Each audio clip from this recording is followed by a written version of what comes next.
Good afternoon and welcome to the view behind Blue Eyes. I'm standing on a bridleway between Billing Road in Brayfield, or just past Brayfield, and Cooknoe. The Billing Road which leads between Brayfield and Billing Aquadrome. I'm on this bridleway, and if you cross 2 or 3 of these fields, the bridleway will lead you to the village of Little Elton. The reason I brought us up here today, there's a couple of reasons. One which I'll talk about shortly, but also I was up here over the weekend and I didn't realise how good a viewpoint it is across quite a bit of this side of Northamptonshire. It's quite an amazing panoramic view. So what I'll do is I'll just move up to a slightly higher ground because I want to be able to try and recreate what I saw at the weekend. It's currently first real week in September, and here in the UK we're experiencing what I guess you would term as an Indian summer, and we're hitting between the high 20s and 30 degrees. Very unusual for the UK. We've had a bit of a wet summer, so it's nice. And the current fuel crisis keeps the gas bills down, and the money stays in our banks, not theirs. Controversial. Don't want to do too political on this channel. Anyway, the viewpoint, and actually we're not too far off where I think I can probably scan around. Hopefully the camera will do it justice. So what I'm going to do is I'm going to turn you round, and if I spin all the way around, it's a path I came up from the Billing Road. It's just by the junction that goes down towards Cooknoe village. For those of you who don't know Cooknoe is spelt Coganhoe but pronounced Cooknoe. That's Northamptonian for you. And if I start to rotate, I might actually try and see if I can zoom in here. If I rotate, the houses across the fields there, that is Cooknoe, and then slightly move around, bring it up in the tree line over in the distance is the industrial estate in Wellingborough, and then keep bringing it around here, we'll try and get it right. We can see Earls Barton in the distance down there. Come on, there we go. Earls Barton in the distance, and moving down slightly we can pick up the bit of industrial down in Billing down there, which is like the reclaimed centre and everything, and then across the horizon we have the likes of the Eastern Districts amongst the trees all the way across. I can see in the distance there seems to be a fire or something happening out there. I'm not sure where that's coming from, but something is aflame. And then if I come past these trees, hopefully, I said if the camera picks justice, you can make out Northampton County Cricket Ground, all the floodlights for it in the distance, and then this big spinney which is adjoined to the start of Little Elton, where they actually, I think they have a shoot there at the weekends. So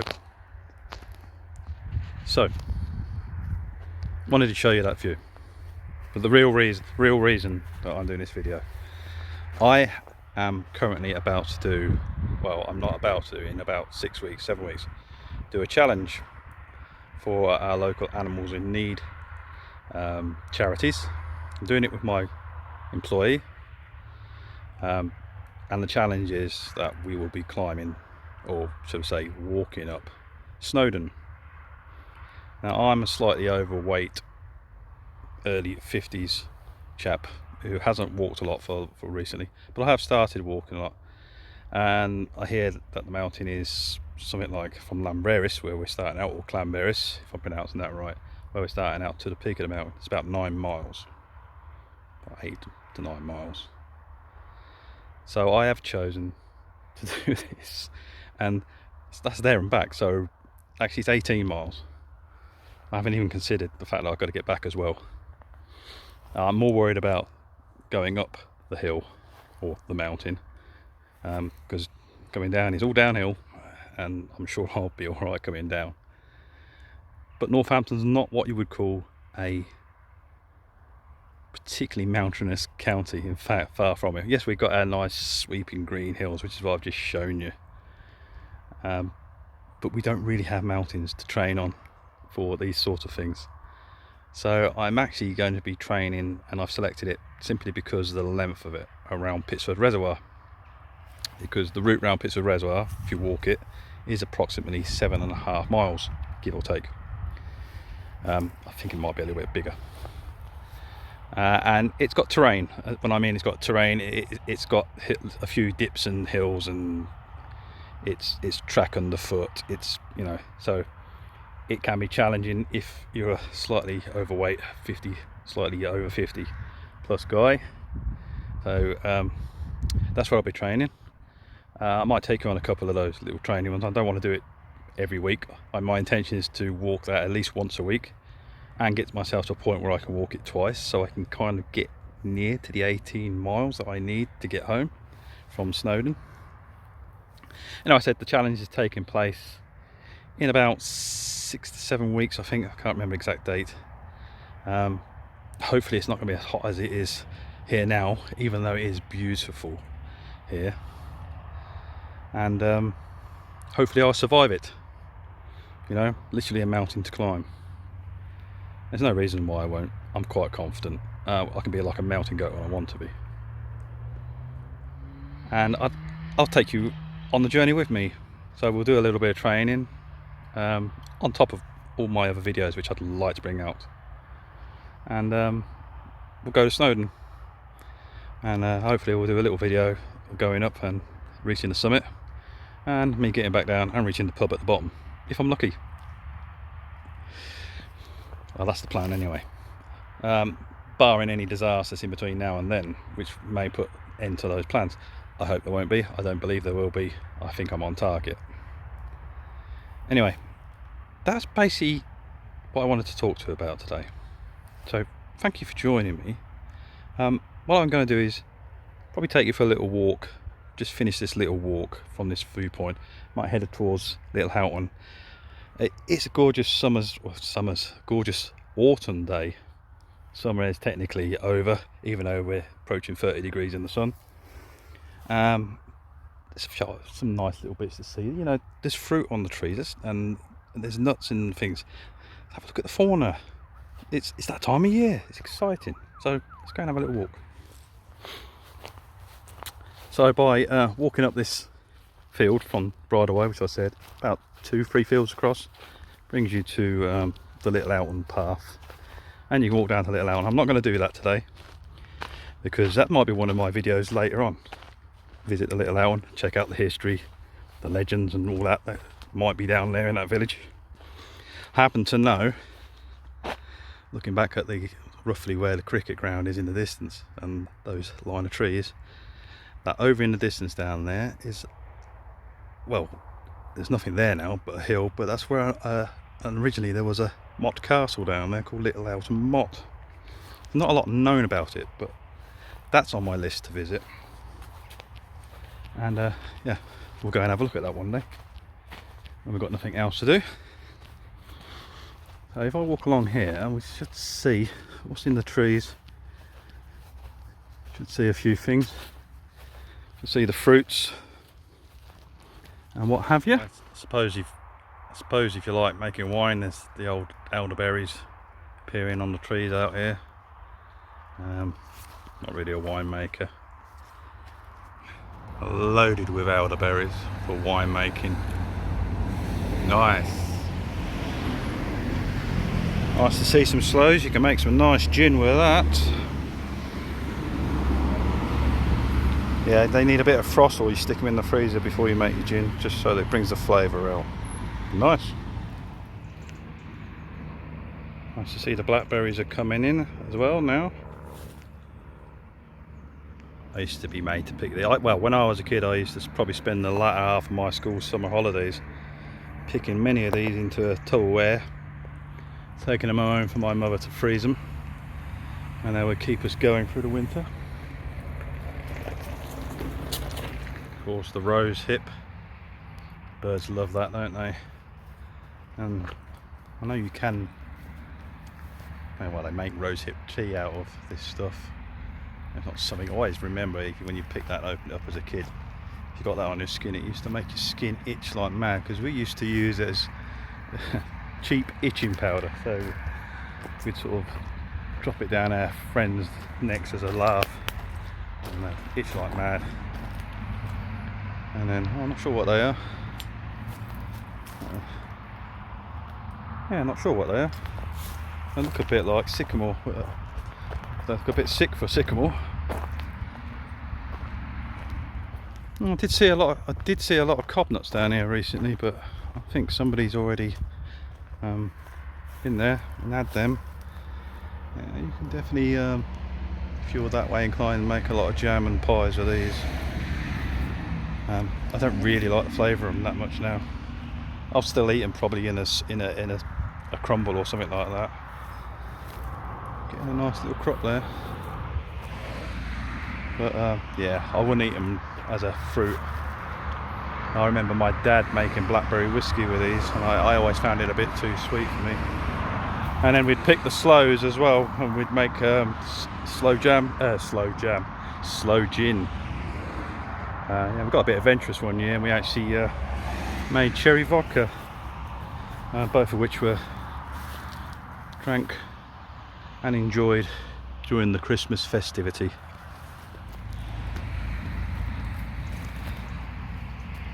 Yes, plenty of wild fruit out here. If I can show you that. Some Danzum trees, I do believe. Another product that I used to pick for my mum, so that she could turn it into jam or even stew them, and we'd have puddings with them. I always found them a bit too sharp for my taste, but you know, back in the 70s and the 80s, it kept us fed in crumble and pie and jam throughout the winter months until the following season, when we could go out and pick some more. Anyway, yeah, you get a really great vantage point taking in a number of villages in the distance, towns in the distance. Really pretty good. It's quite amazed by the vantage point up here. And then yeah, it's not that bad of a walk.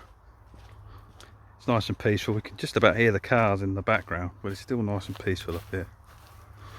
You get the option, you can walk this way, about that way towards Bracefield Village, or this way towards Little Alton. More of those sweeping hills in the distance. It's a bit hazier today. I mean, it was a lot clearer at the weekend. I think the heat's brought the haze in a bit. Yeah, but you know, it's nice to be out in the country, in a field, all on my Todd, chatting to you.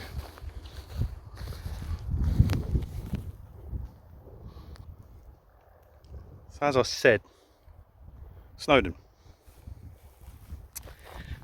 I did say it was charity, and at some point we'll be setting up a Just Give page, and hopefully I will be able to post that either on the end of these videos, the ones that I might be mentioning Snowdon in, and on our social media page.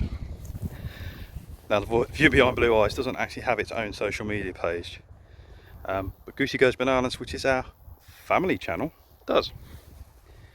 So if you didn't know about Goosey Goes Bananas, it's where we put our videos of our holidays and the things the family do. This is the View Behind Blue Eyes, so this is my channel.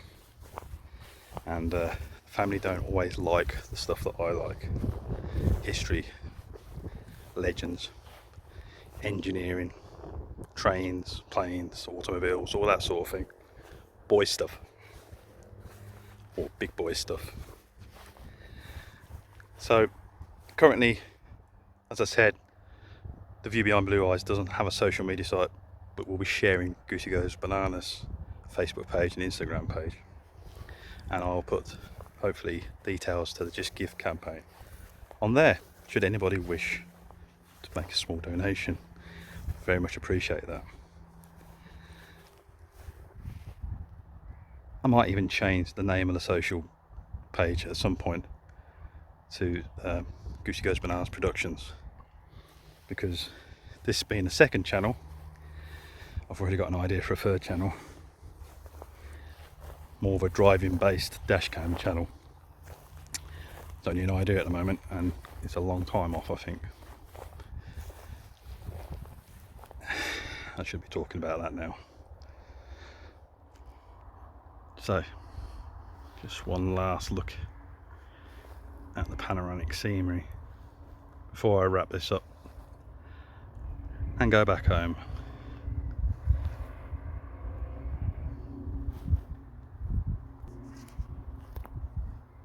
So I just want to say thank you for watching this video. If you've made it through, thank you for seeing it through to the end.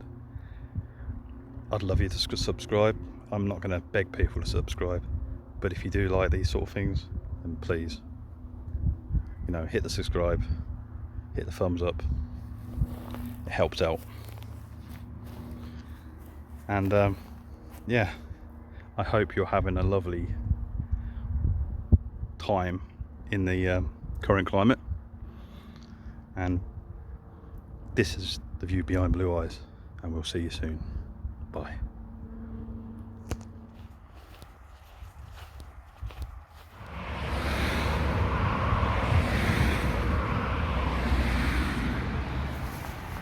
So not everything you see on the roadside or in the bushes is a nice thing.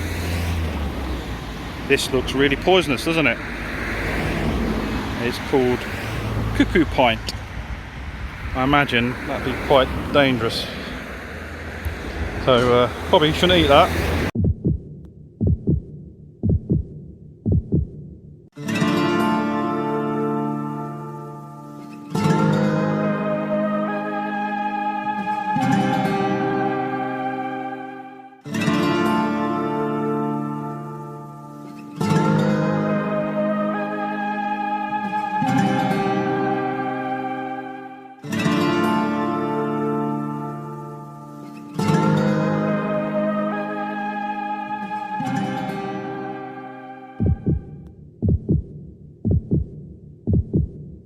Talk to me, Goose.